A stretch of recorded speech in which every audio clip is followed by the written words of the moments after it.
Yesterday, we went in depth on the Bruins and Buffalo Sabres in the Atlantic Division. Today, we get a little bit closer to the Montreal Canadiens as we take a look at the Detroit Red Wings and the Ottawa Senators.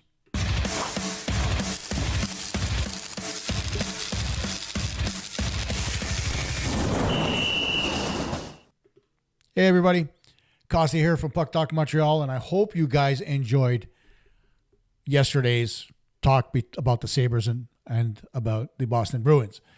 Well, as I said to start off that video, prognosticating where these guys are going to finish up isn't really my cup of tea. What I like to do is go over what they did well in the offseason, what they didn't. Do I think they're going to be better? That kind of direction.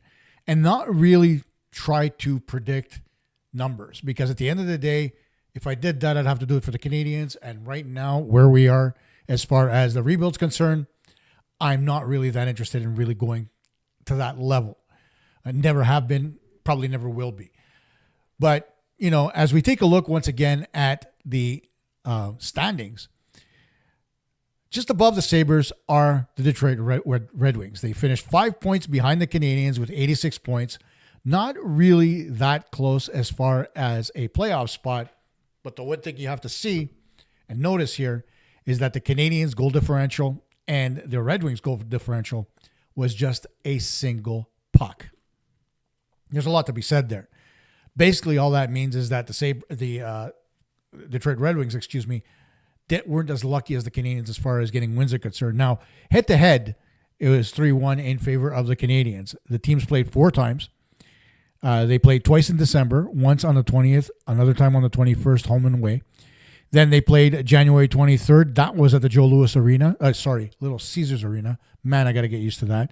And, of course, the last time was April 8th, towards the tail end of the season, a 4-1 win against the Red Wings in Montreal. And now, Steve Yzerman was busy this offseason. Maybe not necessarily making trades, but definitely making transactions. He was busy at the draft. Made a bunch of picks, trying to make his team better. And as we take a look at the signings that they made during this offseason, or I went a little bit too far there with September and Seider. Boy, oh boy, that's a little bit too far back.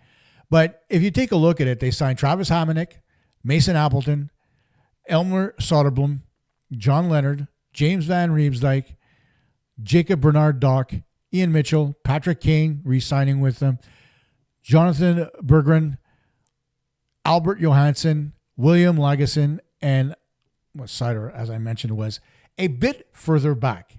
And then if you take a look at their transactions, they just made a couple of them. The second one more important than the first.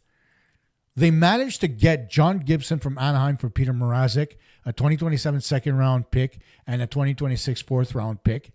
And then they sent Vladimir Tarasenko to the Minnesota Wild for future considerations, basically taking Tarasenko off the books. The acquisition of John Gibson for the Red Wings is something the Canadiens need to watch. We all know, watching Gibson year after year after year, he was the thorn in everybody's side in the Western Conference for the longest time. Between him and Jonathan Quick, they were considered to be the 2 best goalies on the West Coast. Quick, of course, now with the Rangers as a backup, and Gibson now with the Detroit Red Wings. And given the Red Wings roster and the way their defense is shaping up, I'm telling you, just like the Bruins, just like the Sabres, the defense in Detroit is going to be a hell of a lot better. And I don't foresee it being 3-1 in favor of the Habs this season. It's going to be a much tighter contest between those two teams. Now, taking a look at the roster, you've got Van Riemsdyk, Larkin, and Raymond. Then you've got DeBrincat, Kasper, and Kane, Kopp, Comfort, and Appleton, and Soderblom, Rasmussen, and Berggren up front. Up the middle, it's as good as it gets for Detroit. It's really solid between Larkin and Kasper and Comfort. Then you look at defense, you've got Ben Sherratt. We know him very well. Of course, Seider, as I mentioned, Edvinsson, Johansson, Gustafsson, and Hamonic, the latest acquisition. Now, Travis Hamonic, a little long in the tooth as far as his career is concerned, but still a serviceable defenseman. And then in goal, you've got John Gibson as a starter and Cam Talbot as the backup. a solid 1-2 punch for Detroit. Defensively, they've got some good pieces there. Probably not where they ultimately need to be. That core is nowhere near as good as the Montreal Canadiens top 4 or 5, but still decent. Offensively, though, is where Detroit is going to make a little bit more of an impact with the likes of Larkin, Comfort, Van Riemsdyk, and so on.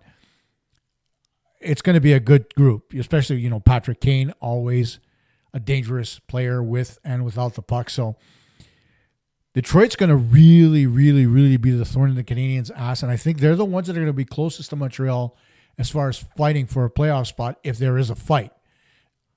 Montreal up and down, whether it's defensively or offensively, has a very solid lineup. There's no comparing the Canadiens' top 6 to most of the top 6s in this division. You can even go as far as top 9 if you want with the Canadiens. But they are a very solid group up and down. There's still questions about the fourth line in Montreal, who's going to start at center. They're still missing a 2C, yada, yada, yada. But if Kirby Dach comes back healthy, there's a lot that can happen in Montreal on the good side of the ledger, so long as they remain healthy, as they did last season. Detroit, they need to stay healthy. They need to play solid hockey. They need to keep the puck out of their net. And that was the reason why Yzerman went out and got Gibson. It wasn't because Gibson was lighting him up in Anaheim. Anaheim was not a very strong team last year. We all know that. Gibson needed to go. He needed a new start, a new place, and being behind the Detroit defense is going to be a good place for him to get his bearings back and become the goaltender that he once was. If he does that, not just the Canadiens, but everybody in the Atlantic Division is going to have to take notice, including the Ottawa Senators. And as we look at the Senators finished above the Montreal Canadiens, right, as far as the standings are concerned. Let me go back to the standings again. There they are. And the Senators finished with 97 points, 6 points up on the Canadiens, 29 goals as far as the goal differential is concerned. One more thing that I forgot as far as Detroit and Ottawa, by the way, is the power plays. And as I look at Detroit's power play, they only scored once in 16 tries against the Canadiens. The Canadiens' face-off wives were better. Save percentage was at .932. Face-off percentage at 52.44. And then power play was at 16.7%. That could have been better. Detroit gave them opportunities. The Canadiens really didn't take advantage of those, but it is what it is. And on the flip side of that, you have the Ottawa Senators, as I mentioned. And you look here at the standings, and the Senators, of course, finishing, with a +9 goal differential, not really where they wanted to be. Allmark didn't really provide the goaltending that they were expecting, but still, very respectable as far as where they ended up, 6 points up on the Montreal Canadiens. Now, here's the thing about the Senators. They continue to get better. They're not sitting on their laurels. They are moving forward. Steve Staios is a very active general manager. He will go out and get the pieces that he thinks he needs to make his team better. Michael Andlauer and Steve Staios not only did that in the American Hockey League with the Bulldogs, but they did it at the junior level with the Hamilton Bulldogs as well. And now they're doing it with the Ottawa Senators. So let's take a look at some of the transactions that took place for the Ottawa Senators. So signings, there weren't that many, but there were some significant ones. Nick Cousins re-signing for $825. Lars Eller coming over to the Ottawa Senators for $1.25 million. Claude Giroux re-signing at $2 million. Fabian Zetterlund signing at $4.275 for 3 years. And then you've got Levi Merilanen, if you'll excuse the pronunciation, signing as well. There were no trades for the Ottawa Senators in the offseason. And that kind of speaks volumes towards what Staios thinks of his group. They're not far off. And there are a lot of pundits in the National Hockey League that don't think they're far off. Are they better than the Canadiens? Well, if we take a look at last season, Montreal losing the series to the Ottawa Senators 3-1. The sole win for the Canadiens make that the Canadiens winning the series against the Senators 3-1. The sole loss coming late in April when the Canadiens needed wins more than anything else. And of course, as I mentioned, the goaltending was the difference between the Canadiens and the Ottawa Senators. Face-off wise, the Canadiens were putrid, 43.8%, not very good against the Senators, and that, of course, speaks to the fact that Claude Giroux was taking the majority of the face-offs for the Ottawa Senators. Goaltending wise, the Canadiens were a full 60 points better than the Ottawa Senators. The Canadiens at 911, Senators at 856. And power play wise, the Canadiens fired at 25%, while the Senators were 1 for 13. Now, in talking about that, the Canadiens above their league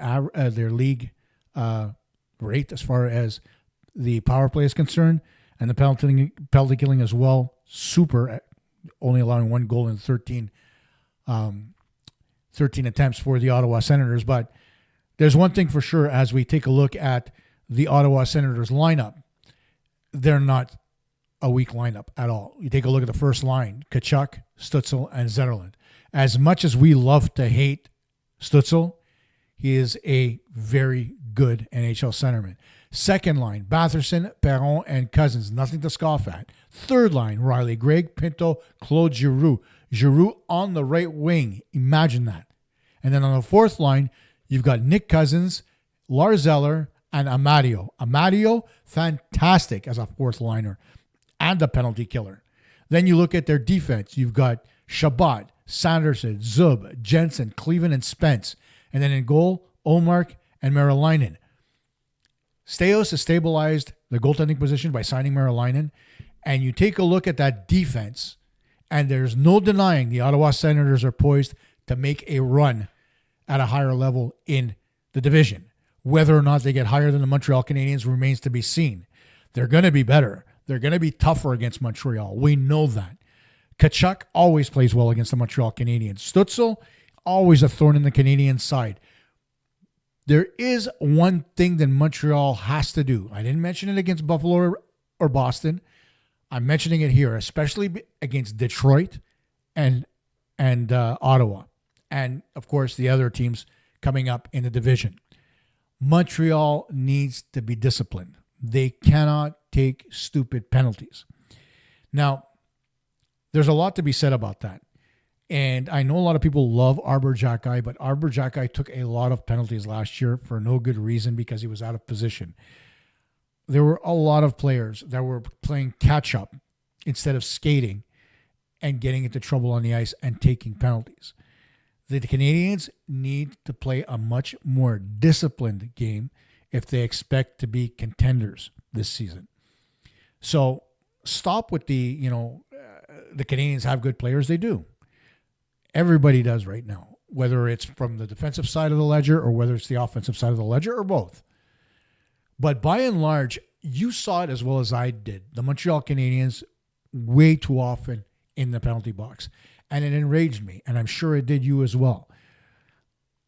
The Canadiens' penalty killing was not bad last season. The Canadiens' penalty killing was tired last season. You overused way too often, especially when you factor in guys like Nick Suzuki being used on both units, which is why when I did my penalty killing assessment last week, it loaded up as Friday's episode, I didn't want Nick Suzuki on the penalty kill for that particular reason, because if we're going to spend so much time on the penalty kill, I want Nick Suzuki to save his energy for the offensive side of the game. I'm not saying don't play well on both sides of the ice when you're out there at 5-on-5 or on the power play. But what I am saying is that the Canadiens have enough good talent up front that they don't necessarily need to use Suzuki as a penalty killer. Throw him out there to take a face-off and jump off like they did with Dvorak on the power play, by all means. You can invert that. You can do that on the penalty kill. But overall, do I want him out there killing penalties? No. I would prefer he be on the bench watching and allowing his teammates to do the brunt of that work. And there are enough guys on this team that can. But then go back and look at Friday's episode and you can review it for yourself. But when you take a look at these two teams, Detroit and Ottawa, there are two things you cannot deny. Both teams have made good acquisitions in the offseason, especially Detroit. Both teams have solid cores and are poised to become better in the division. So is Montreal. So on the next show, we're going to talk about the last three teams in the division, that being Florida, Tampa, and of course, the dreaded Toronto Maple Leafs. I say that in jest, of course, because they don't scare me at all. But when we take a look at those three teams, I don't think the tide's turning too much for Florida just yet. But the Leafs and the Tampa Bay Lightning, there are changes coming, whether they want them there or not. And it's going to be interesting when I tell you how I think those three teams are going to shape up. That episode drops on Wednesday. Don't forget, guys, be sure to like the videos, subscribe if you'd like, so you can get those notifications and click the notification bell. Thanks for watching. We'll see you on Wednesday.